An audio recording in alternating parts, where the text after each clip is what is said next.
আসসালামু আলাইকুম Fatema's kitchen and শখের রান্না আপনাকে ব্যবহার করে স্বাগত মুই বরিশাল মনু মুইয়ে আপনাকে চিকেন দিয়ে নামি দেমি রেস্টুরেন্টের মতো স্যুপ বানাই দেখাম এই লোক আমি প্রথমে নিয়েছি চিকেন টুকরো টুকরো করে কাইটে গাজর ফুলকপি আর চিংড়ি মাছ ফ্রাই প্যানের ভিতরে দিয়ে দিলাম একটু বাটার আর সয়াবিন তেল দিয়ে দিলাম আদা রসুন কুচি আর দিয়ে দিলাম আদা রসুন বাটা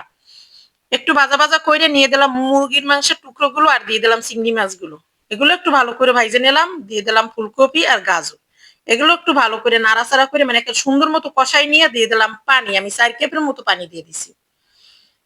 এখন এই পানিগুলো যখন বলক হয়ে উঠবে মানে এগুলো যখন এখন বলক হয়ে উঠবে তখন এর ভিতরে আমি মশলাগুলো অ্যাড করব এখন দিয়ে দিলাম স্বাদ মতো লবণ দিয়ে দিলাম মরিচের গুঁড়া দিয়ে দিলাম গোলমরিচের গুঁড়া দিয়ে দিলাম সয়া সস আর দিয়ে দিলাম 4 চামচের মতো টমেটো সস এখন একটু ভালো করে নাড়াচাড়া করে সবগুলো মিশিয়ে নিলাম এদিকে দিয়ে দিলাম একটা ডিম আর 2 টেবিল চামচ কর্নফ্লাওয়ার একটু পানি দিয়ে ভালো করে মিশিয়ে এক সাইডে রেখে দিলাম এখন দিয়ে দিলাম কাঁচা মরিচ আর ম্যাগি মশলা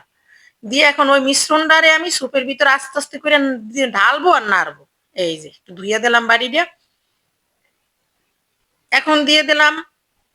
বিট লবণ আর একটা লেবুর শোকলার থেকে একটু করে দিয়ে দিলাম আর লেবু দিয়ে দিলাম লেবুর রসটা আপনারা অবশ্যই দেবেন লেবুর রস না দিলে কিন্তু এই স্যুপটা খাইতে মজা হবে না আর দিয়ে দিলাম ধনিয়া পাতা এখন এই যে ধ্যান আমার স্যুপ এই স্যুপটা কিন্তু খাইতে একটা জম্মের মজা হয়েছে